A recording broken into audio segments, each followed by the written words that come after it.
Hello everybody, hope y'all are doing well. Thanks again for so much support on my last video, reading some of your comments, and just the support has been incredible and it's just blown me away. So I won't stay on it long. I just want to say thank you guys again. It means a lot. If you don't know what I'm talking about, go check that out.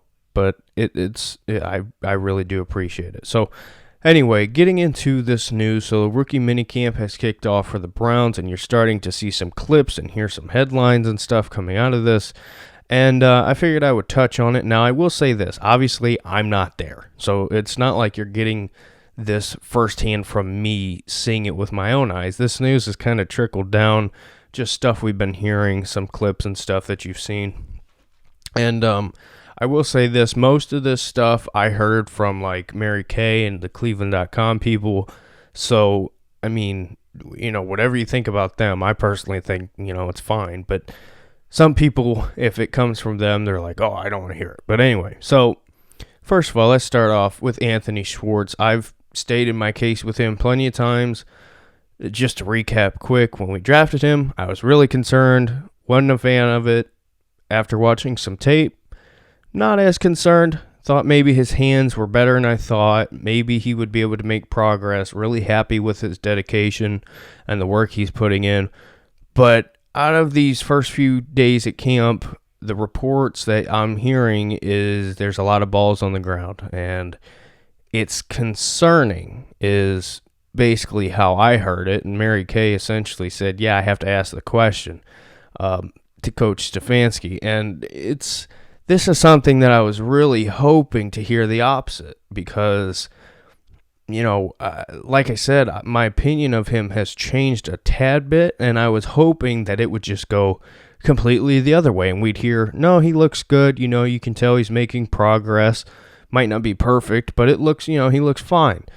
So to hear that there's some balls on the ground and that kind of stuff is concerning, and it could be like what they said is, just first starting off in the NFL jitters and whatnot, but it's still concerning to me just because what I was hoping wasn't what it was, and to hear this, it's kind of like, man, whatever. But anyway, so moving along here, Jeremiah Owusu-Koramoah, the Joker, as I've nicknamed him. I'm seeing some people pick up on that nickname, so, I'm not saying I came up with it, but I do hope it gets out because I think it fits him way better than some of these other nicknames.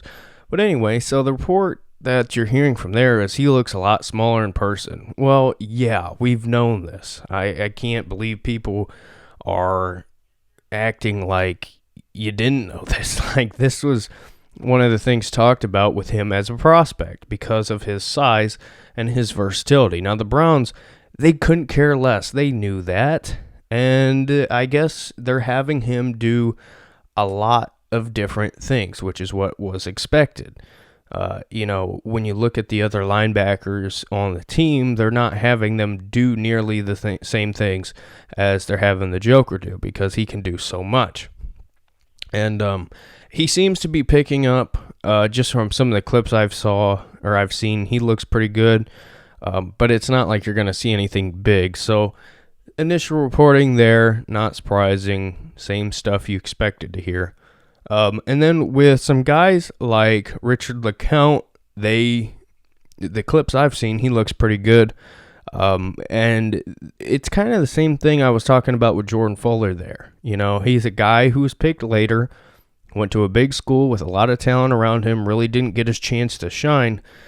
And Jordan Fuller last year looked really good. So I think Richard LeCounte can kind of be a similar situation. Obviously, I don't think LeCounte's going to start here, but I think he can be a key contributor, rotational piece, special teams guy who could potentially turn into something pretty good eventually. I don't know when that will be, but I've often said I think he's going to end up replacing Sheldrick Redwine. So it's going to be interesting there. Not a whole lot of other stuff. I mean, Greg Newsome has said that, he had an okay practice. I mean, he looked fine to me from what I've seen, and it is what it is at this point. You're not going to see a whole lot from these rookie mini camps. It's just a matter of getting your eyes on the guys you picked and just kind of double checking things essentially. But I think I think the Browns are in a good spot right now. Like I said, there's not a whole lot you're going to get out of this.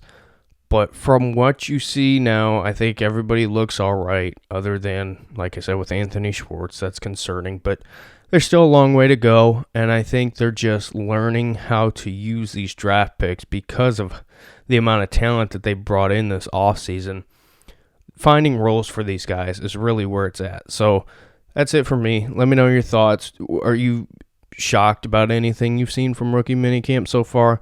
If so, let me know. Thanks for watching, and we'll see you in the next one. Bye.